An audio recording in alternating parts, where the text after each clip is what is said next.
Well, in the last day or two, I uploaded a recitation of one of Nichiren's letters, or at least excerpts from it, where he talks about embracing the Lotus Sutra. And he does so in a very intelligent way through a modality of Q&A with his followers. In other words, they would ask a question challenging his perspective, and then this would give him an opportunity to clarify what his perspective is or was, and also the reason for it in terms of scriptural quotations.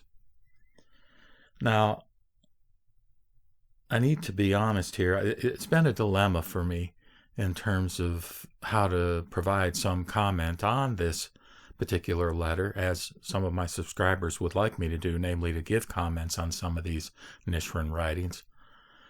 Because, to be honest, I don't want to offend anybody, but I don't take my embracement of the Lotus Sutra to the same extreme extent as Nichiren.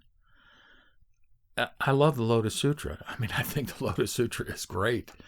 And I can even accept the notion that it's the best of all the sutras, in spite of my identification with the tradition of Shin Buddhism, which talks about the larger Pure Land Sutra. So, I guess if you don't want to be offended, and if you're a follower of Nichiren, maybe you can turn this video off. But, I'm not going to deviate in an extreme way, but he himself goes to such an extreme in rejecting all other scriptures that it's just hard for me to accept that that is the perspective that the Buddha had when he established the kind of teaching that's in the Lotus Sutra, for example, with regard to expedient means, where he teaches in a variety of ways in accordance with people's abilities, capacities, personalities, spiritual needs, etc. Well, again, I didn't know how to approach this, but one thing I've been doing that you may or may not be aware of is I've been reciting the larger Sukhavati, or Pure Land Sutra, the larger sutra on Amitayu's Buddha. And eventually that recitation is going to be uploaded with English and Chinese text screens as a result of efforts by a friend of mine, Sean, who is originally from Hong Kong and currently pursuing professional activities in London. In any case, I was reciting and editing a little snippet from the larger sutra and got inspired, so to speak, to share with you that snippet, or at least parts of it, that to my mind reflect this broader perspective of what the Buddha's intent was when he came into the world. In other words, his intent to yes, ultimately share the teaching in the Lotus Sutra that there is only one vehicle, one Buddha vehicle. But prior to doing that, for the previous 40 years, he was teaching in a variety of different ways. Let's just go to this excerpt and see if it makes any sense to you. And the way I'm framing this is, maybe we would be best served by sort of following the original admonition of the Buddha to the effect that the middle way is often the best. And I have actually often found that to be the case in my own life as regards mundane and practical matters. But anyhow, in this couple of paragraphs, what I'd want you to pay attention to is the fact, this is a dialogue, by the way, between Maitreya Bodhisattva and Sakyamuni Buddha. And Maitreya, of course, is the Bodhisattva who's predicted to be the Buddha in the future, the next Buddha in our Saha world on this earth. And in it, Maitreya is praising the Buddha and talking about all his wonderful attributes and what he has done for us human beings. And one of the things he acknowledges and praises the Buddha for is for revealing the sutras. He says he reveals the sutras, destroys wrong views. And then in the Buddha's response, he says the wisdom disclosed in the scriptures provides for all ways of life, all ways of life. So not just one particular religion, not one particular school or sect, but for all ways of life. It keeps essential principles together and clearly reveals the truth. So all of these different approaches reveal some of the truth. And, if we want to say that the Lotus reveals the whole truth, I'm cool with that. But he says that by explaining the reality of the 5 realms, he frees those who have not yet attained deliverance. So this is the purpose of the Buddha. This is the intent of the Buddha, is to free those who have not yet attained deliverance. And because people are, as the Buddha said, steeped in samsara, experiencing dukkha or suffering or unsatisfactoriness, he has to use different ways, different approaches for different people. So let me just recite these couple of paragraphs. Maitreya says, "Our liberation in the present life is entirely due to the Buddha's perseverance and painstaking efforts in his former lives when he was seeking the way." So this lays the groundwork for the notion of other power as opposed to self-power. In other words, that, the reality is, according to Shin Buddhists, and I think Nichiren would agree perhaps with this, is that, we don't have the capacity to attain enlightenment in this world. So this points to the importance of other power. In other words, that we rely upon Buddha rather than our own self-power in order to attain the ultimate enlightenment. And it also reflects our interdependence on others in general. None of us could survive without farmers to grow food, truckers to transport it, grocery stores to sell it, etc., etc. And you can look at that in any which way. But at a spiritual and religious level, each of us has the 3 poisons, as Buddha would talk about, of greed, aversion or hatred, and ignorance, namely ignorance of the fact that anything we think with our mind is by definition dualistic and therefore not ultimately an expression of the truth. We can only use a finger to point to the moon. To see the moon, to actually see the moon, that's something that goes beyond any of these words, any of these sutras or scriptures, any of these teachings, whether it be, Shinran, Nichiren, Dogen, or whoever. But in any case, again, Maitreya says, "Our liberation in the present life is entirely due to the Buddha's perseverance and painstaking efforts in his former lives when he was seeking the way. His benevolence covers the whole world, and the extent of his merit is majestic and glorious. His light penetrates to the utmost ends of space and guides people to nirvana." That's what he's doing, using various approaches to guide people to nirvana. His light, and light implies wisdom, his light penetrates to the utmost ends of space and guides people to nirvana. Again, as I said earlier, he reveals the sutras, destroys wrong views, and subdues demons.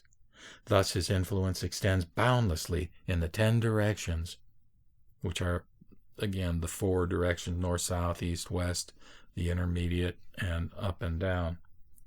The Buddha is the king of the Dharma. His virtue surpasses that of all the sages. He is the teacher of all devas and humans, and enables them to enter the way according to their wishes. And people have different wishes, different desires, different ways of imagining that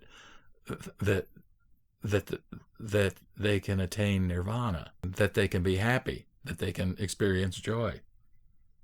He is the teacher of all devas and humans and enables them to enter the way according to their wishes.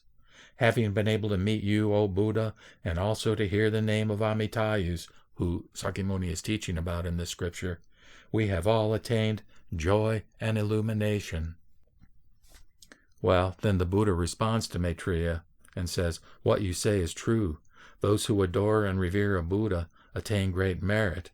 And he goes on a little bit, but I want to do the last sentence or two here, and then I'll interject into this video the entire recitation, which I did for my friend Sean, of these couple of paragraphs. But here the Buddha says at the end of this paragraph, "The wisdom disclosed in the scriptures provides for all ways of life." Now, to my mind, this is the teaching of expedient means in Chapter 2 of the Lotus Sutra. And so what I think he's saying here is that we shouldn't just reject all the other sutras and scriptures. we should recognize that different sutras and scriptures and Dharma teachings relate to different people as a function of their different ways of life.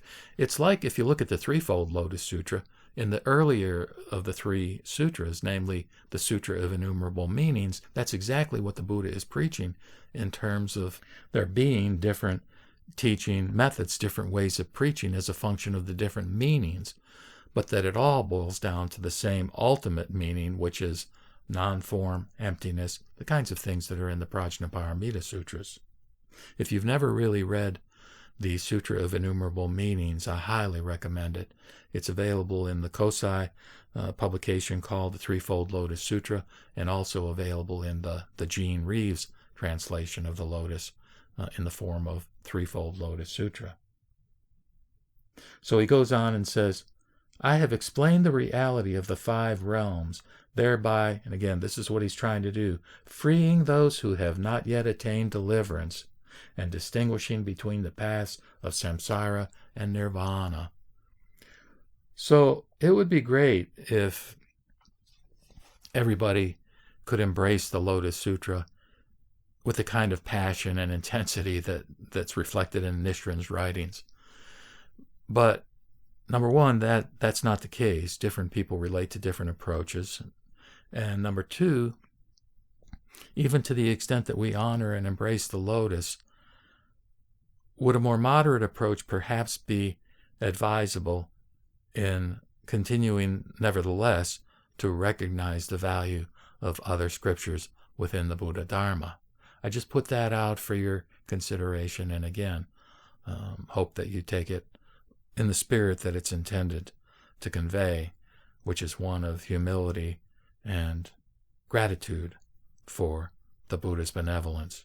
Namu Amida Boots, Namu Amida Boots, Namu Amida Boots.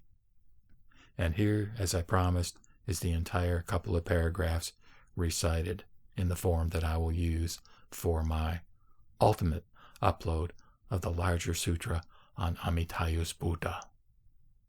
Namu Amida Boots, Namu Amida Boots, Namu Amida Boots.